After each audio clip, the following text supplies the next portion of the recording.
wondered, how could you not feel bad for the frog when you eat that? He compared eating frog's legs to eating chicken. And soon he was immersed in a philosophical soliloquy about his beloved gray poodle Teddy. My dog is only 11 pounds. What's shocking to me is that my dog's hind quarter, I looked at it the other day when he got wet. I looked at his leg. It looked like a large chicken leg. I got frightened. So I said, how could you eat a chicken and savor it? And the dogs, I can't do it. And I say, then your mind starts running. If you have a kaleidoscopic mind like I do, like what if you were starving? Would you eat Teddy? Don't even think about it. I mean, you think about these things. Would you eat him? How would you eat him? Stop it. Your mind... Don't make a difficult time tougher. If your inheritance is stuck in probate, we can advance you the cash you need in as little as 72 hours. Visit inheritancefunding.com or call 877-YOU-AIR. That's 877-YOU-HEIR.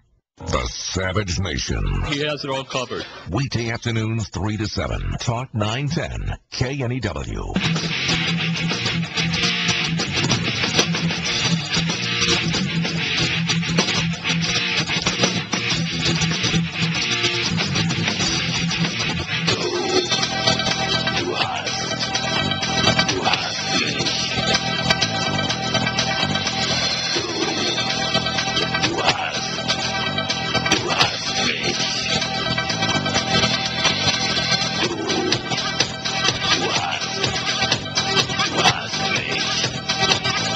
To have and to have not. I know that that's not the exact German translation. Sounds like to have and to have not. Whatever. It is the Savage Nation. You're listening to the music of Rammstein, which is good. 9. My lucky number 9. All right, turn it off.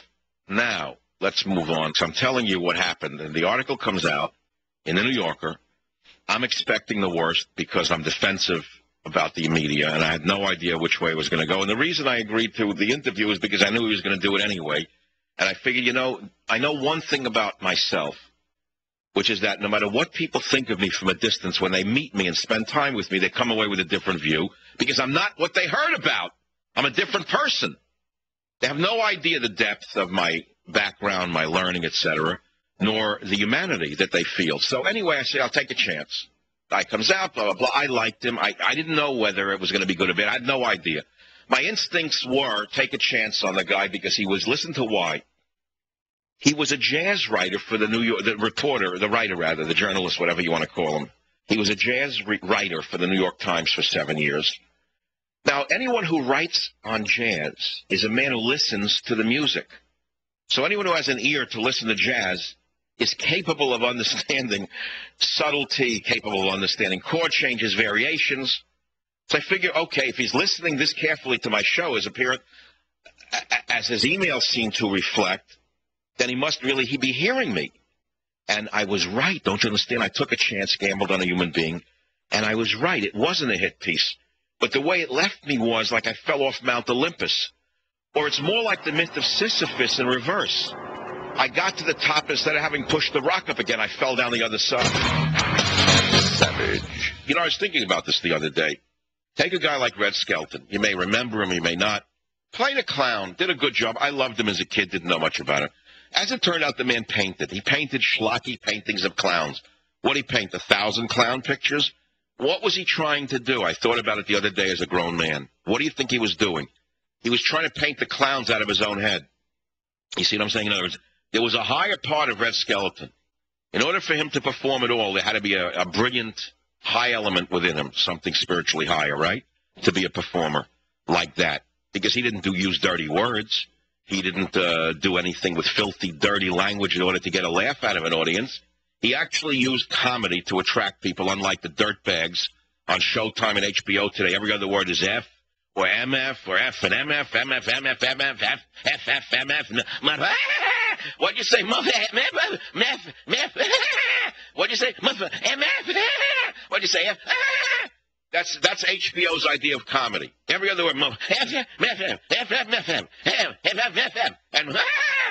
that's not comedy, it's insanity. But Red Skelton didn't have to do that, so there was a higher element with him.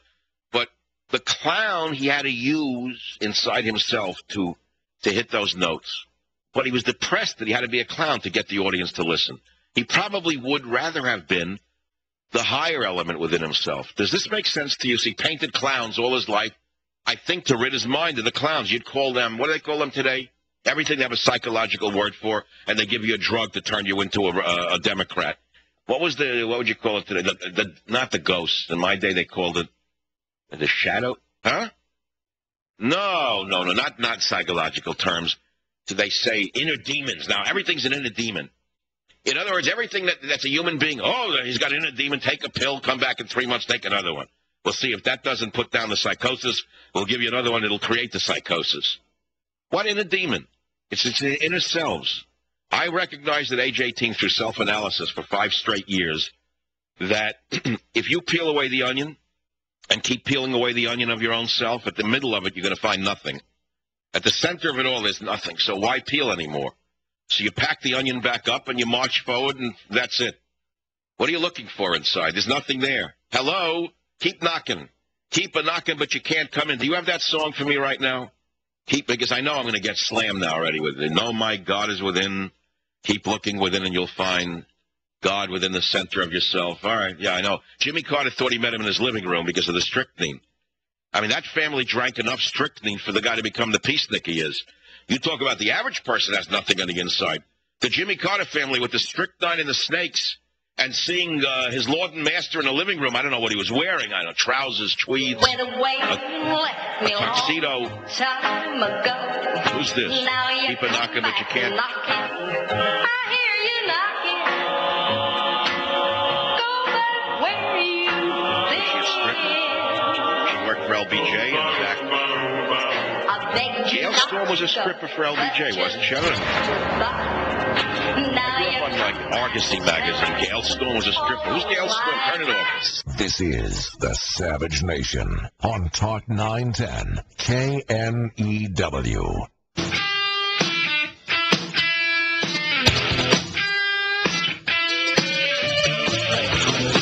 You're listening to an encore segment of Michael Savage.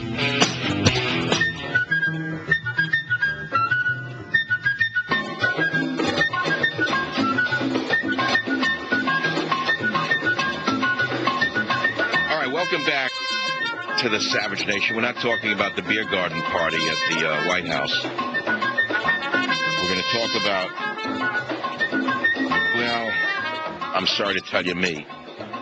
As some of you may know, a major profile appeared in the New Yorker magazine entitled Party of One, Michael Savage and Onyx Brigaded. And it was written by Khalifa Sena, who joins us now from New York City. Kay, welcome to the Savage Nation. Thanks for being with us. Thanks for having me. Good to talk to you again. Now, I didn't know that you as a writer would, break away from the normal shyness of a writer and appear on radio. I'm glad you did. My first question to you is this. Who do you think has lost more friends or listeners or readers, you or me? I can't say I've experienced any personal backlash. I've gotten a few emails from people I know who say, I listen to that show, too. I love that show. I can't believe Oh, the secret savage listeners amongst the liberal intelligentsia. What is the response to what has the response been from readers of the New Yorker? Forget your friends, if we may, for a minute. Again, all the emails I've seen have mainly been positive. It's possible that they haven't been forwarding the negative ones to me. I'm not sure. Sounds like my guys. What made you?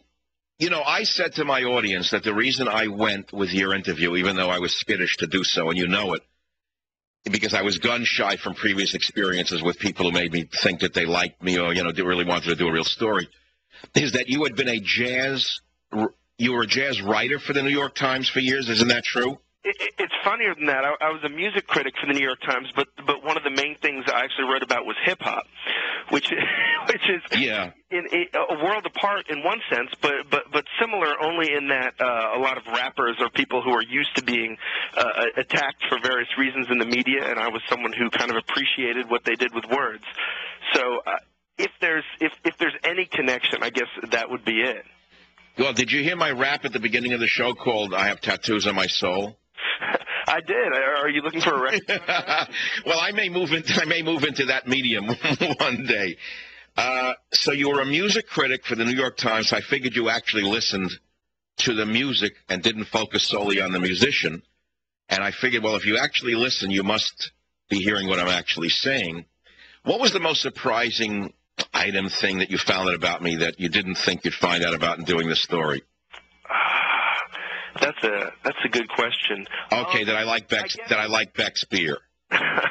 No, you know what?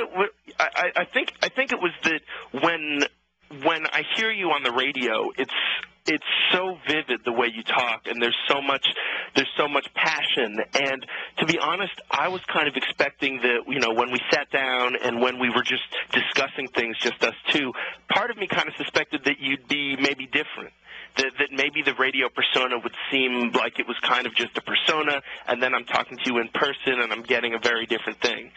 And so maybe one of the biggest surprises was that it was exactly the same guy.